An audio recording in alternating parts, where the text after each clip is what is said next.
Hello students, from today I am your Hindi teacher. इससे पहले बच्चों आपको सर ने चैप्टर 2 तक कंप्लीट करवा दिया है ना। आज हम चैप्टर 3 पढ़ेंगे अप्रिय सत्य। उससे पहले अप्रिय सत्य मीन्स का अर्थ हम जान लेंगे। अप्रिय सत्य मीन्स होता क्या है? अप्रिय जो हमें अच्छा ना लगे, है ना। अप्रिय सत्य जो हमें अच्छा ना लगे। अब आप सोचेंगे सत्य सबको तो ये सिखाते हैं हमें झूठ नहीं बोलना चाहिए, सही बोलना चाहिए, फिर आज ये अप्रिय सत्य क्यों हुआ? बच्चों अप्रिय सत्य आपके पाठ्य पुस्तक चैप्टर नंबर, हम अप्रिय सत्य आपकी कहानी उसमें क्यों सत्य हमें अच्छा नहीं लग रहा, हम उसमें दी हुई कहानी से समझेंगे। वैसे तो अभी सभी कोई आपको मम्मी पापा इवन सर जो आपसे बड़े हैं आपको यही सिखाते हैं हमेशा सत्य बोलो और ईमानदारी से रहो। चलिए आज हम आपकी बुक को रीड करते हैं, सत्य क्यों हमें अप्रिय लगता है। ठीक है, उससे पहले हम शब्द ज्ञान देख लेते हैं, शब्दों का अर्थ समझ लेते हैं। क्या कद्र मीन्स आदर या सम्मान देना, ठीक है। तारीफ मीन्स प्रशंसा करना।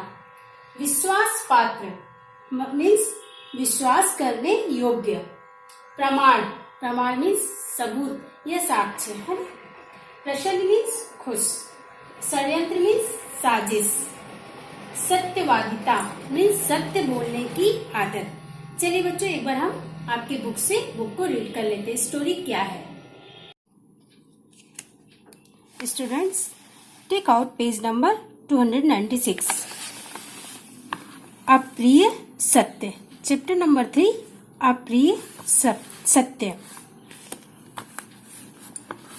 प्रस्तुत पाठ में एक ऐसे व्यक्ति की कहानी है जो सत्यवादी और ईमानदारी के कारण परेशान रहता है। उसका कोई मित्र नहीं बन पाता, है ना। और वो उसका कोई मित्र नहीं बनता और एक दिन वह राजा के पास जाता और राजा उसे गुप्तचर विभाग में अपना नायक बना लेते हैं, ठीक है। बुद्धिमानी से विशेष सलाहकार का पद प्राप्त करता है, ठीक है। अब हम कहानी को रीड करेंगे। राजा नरहरि के राज्य में एक अत्यंत बुद्धिमान युवक रहता था, ठीक है। उसका नाम था श्रुत सोम। उसके माता पिता ने उसे सच्चाई और ईमानदारी की शिक्षा दी थी। पढ़ लिख कर बड़ा होकर भी वह एक सच्चा मनुष्य बना रहा, उसमें चालाकी नहीं आई, ठीक है बच्चों। एक राजा थे, उनका नाम था नरहरि। उनके राज्य में एक बुद्धिमान व्यक्ति रहता था। उस बुद्धिमान व्यक्ति का नाम था श्रुत सोम, ठीक है। श्रुत सोम के माता पिता उसे सच्चाई और ईमानदारी की शिक्षा दिए थे और वो पढ़ लिख करके एक बड़ा और अच्छा मनुष्य बना, ठीक है। किंतु उसके अंदर चालाकी बिल्कुल भी नहीं आई थी। उसके सच बोलने और ईमानदारी से काम करने के कारण उसके मित्र कम ही थे। बच्चों क्या होता है सम टाइम सच बोलना और ईमानदारी से काम करना शायद ही सबको पसंद आए। समझ में आया, है ना। इस कारण उसका कोई भी मित्र नहीं था, क्योंकि हर आदमी चाहता है कि लोग उसकी प्रशंसा करें, है ना। हर मनुष्य के अंदर ये होती है बच्चों कि सामने वाला व्यक्ति उसकी प्रशंसा करे, उसकी आलोचना ना करे, है ना। इसलिए तो एक कहावत है बच्चों, निंदक नियरे राखिए। हमें उनको हमेशा अपने पास रखना चाहिए जो हमारी निंदा करते हैं, इसलिए वो हमारे बारे में बताएंगे कि हम कैसे हैं, है ना। जो हमारी झूठी प्रशंसा करता है, क्या झूठी प्रशंसा करने से हम बढ़ पाएंगे? नहीं बढ़ पाएंगे, है ना। इसलिए जो सच बोलता है हमको उन्हीं को अपना मित्र बनाना चाहिए। समझ में आया आपके? फिर देखिए कहानी आगे पढ़ते हैं क्या है। उसके सच बोलने और ईमानदारी से काम करने के कारण उसके मित्र कम ही थे, क्योंकि हर आदमी चाहता है कि लोग उसकी प्रशंसा करें, चाहे वह प्रशंसा झूठी ही क्यों ना हो, ठीक है। हर मनुष्य के मन में ये आदत होती है कि उसकी हमेशा तारीफ की जाए, है ना। वो तारीफ ही झूठी क्यों ना हो। लेकिन श्रुति सोम था उसके अंदर ये आदत ही नहीं थी कि किसी की झूठी प्रशंसा कर सके, है ना। तो ऐसी में स्थिति क्या होती थी क्योंकि उसको झूठ बोलना तो आता ही नहीं था, वो ईमानदार था, तो वो क्या करता था, चुप रहता था, है ना। इस कारण उसको काम भी बहुत कम मिलता था। आज के टाइम में बच्चों चापलूसी बहुत जरूरी है ना। तो इसलिए उसका कोई भी दोस्त भी नहीं था श्रुति सोम का। श्रुति सोम के घर वाले भी बड़े चिंतित रहते थे। क्यों सॉरी श्रुति सोम भी चिंता में तो रहता ही था। एक दिन उसने सोचा, क्यों ना यहाँ के राजा से जाकर मिलूं, वो शायद मेरी योग्यता की कद्र कर सके। ठीक है।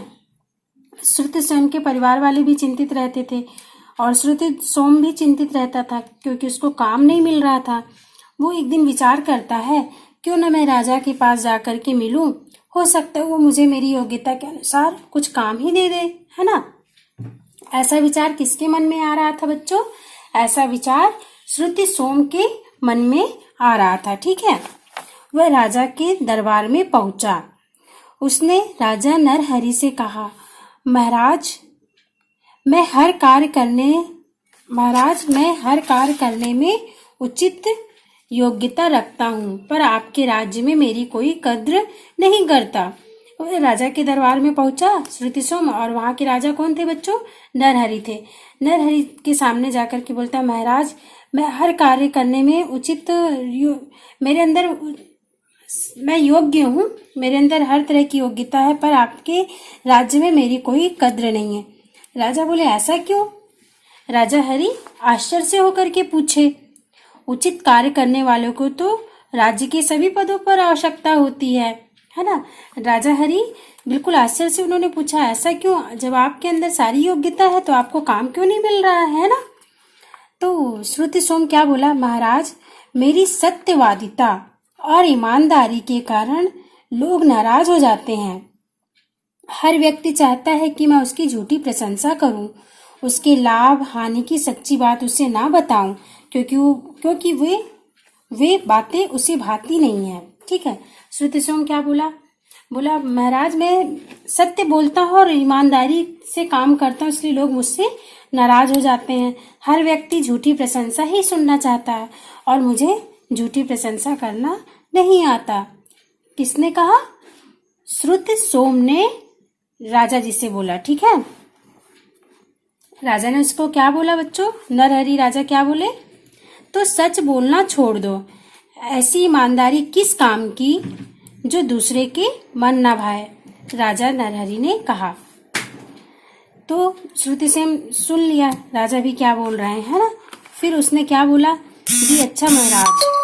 श्रुति सोम ने कुछ क्षण सोचने की बात के राजा जी से बोला, क्या आप मुझे कोई काम देंगे? ठीक है। राजा नरहरि को उस समय गुप्तचरों के नायक की आवश्यकता थी। उसने उसकी परीक्षा लेकर उसे अपनी गुप्तचर सेवा में रख लिया।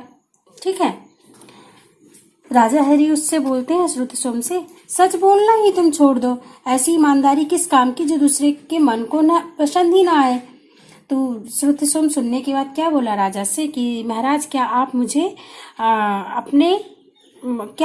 अपने राज्य में कोई काम दे सकते हैं? राजा नरहरि बोले, उनको गुप्तचर के नायक की जरूरत थी। राजा नरहरि बोले कि ठीक है, आप मेरी गुप्तचर की सेवा में श्रुति सोम को रख लिए। ठीक है।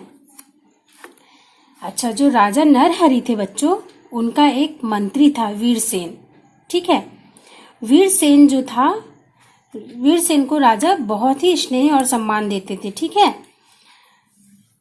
अब आगे पढ़ते हैं क्या है। नरहरि का अपने मंत्री वीरसेन पर बहुत विशेष स्नेह था। वे उसके विरुद्ध कभी कोई बात सुनना पसंद नहीं करते थे, किंतु वीरसेन कपटी था। वह राज्य में विद्रोह करवाने के लिए प्रयत्नशील था। श्रुति सोम को शीघ्र ही वीरसेन के कारनामों की जानकारी हो गई, किंतु उसने यह सूचना राजा नरहरि को नहीं दी। वह उनके सामने सदैव वीरसेन की तारीफ किया करता था।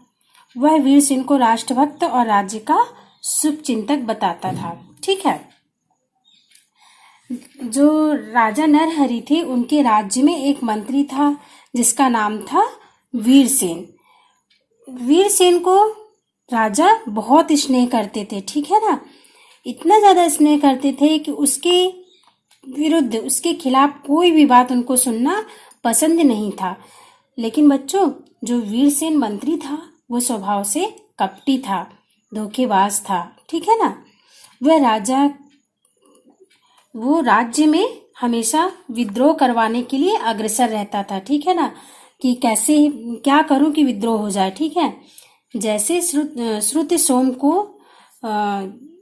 गुप्तचर सेवा की नायक के रूप में रख लिया गया, तो श्रुति सोम क्या किया बच्चों, जल्दी ही वह वीरसेन के कारनामों के बारे में जानकारी हासिल कर लिया कि वीरसेन अच्छा मंत्री नहीं है, वो हमारे मतलब राज्य में ही विद्रोह करना चाहता है ना। ये बात किसको मालूम चली? श्रुति सोम को, ठीक है। लेकिन श्रुति सोम को जब ये बात मालूम चली तो उसने राजा नरहरि से कुछ नहीं कहा वीरसेन के बारे में, ठीक है।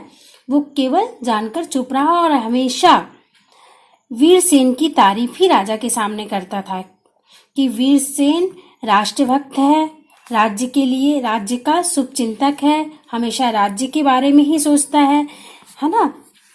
तो श्रुत सोम, फिर आगे देखो कहानी में क्या हुआ बच्चों। श्रुत सोम के गुप्तचर बनने के 3 महीने बाद वीरसेन ने विद्रोह कर दिया। उसने राजमहल पर कब्जा कर लिया। राजा नरहरि गुस्से से आग बबूला हो उठे, परंतु वे कुछ कर पाने में असमर्थ थे। श्रुति सोम के गुप्तचर बनने के ज्यादा दिन भी नहीं हुआ था बच्चे, श्रुति सोम को गुप्तचर बने हुए, और वीरसेन राज्य में विद्रोह कर दिया। और उसने सोचा, वीरसेन ने सोचा राज्य पर कब्जा कर लिया जाए। जब राजा को ये बात पता चली, राजा गुस्से से आग बबूला हो उठे और वो कुछ भी असमर्थ थे कुछ कर पाने में, है ना। उसी समय राजा के सेनापति ने विशाल सेना लेकर महल पर चढ़ाई कर दी। राजा के जो सेनापति थे वो महल पे चढ़ाई कर दी और वीरसेन को गिरफ्तार कर लिया गया, है ना। वीरसेन को गिरफ्तार कर लिया गया और वीरसेन का साथ देने वाले जो सैनिक थे वो भी उनके विद्रोही हो गए। राजा नरहरि ने वीरसेन को अगले दिन अपने दरबार में उपस्थित होने को कहा, ठीक है। और जो श्रुति सोम जो राजा जी का गुप्तचर नायक था, उसको भी राजा हरि अपने दरबार में बुलाते हैं, ठीक है बच्चों। जो ये इसके आगे की कहानी कल हम लोग रीड करेंगे। Okay, bye bye students, have a nice day.